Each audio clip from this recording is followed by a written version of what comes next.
পাতার কি এত প্রয়োজন পড়লো? বড়ই পাতা দিয়া কেন?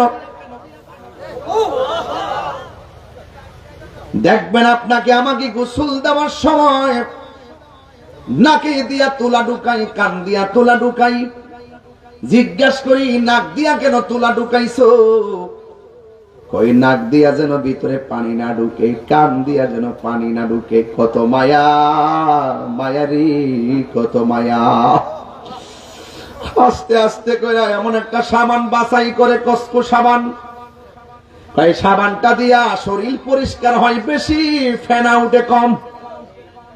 এই জন্য এটা দিয়ে সুন্দর করে সাবানটা দিয়ে গোসল দেওয়ায়। ও যুবকের দল, আজকের মতন পরিবেশ আমি বরিশালে কোনোদিন পাই নাই। আমার মনে হইতেছে মানুষগুলা যেন কবরের পারে যাইয়া দাঁড়ায়। এই মানুষগুলা বুঝি মারে হারায়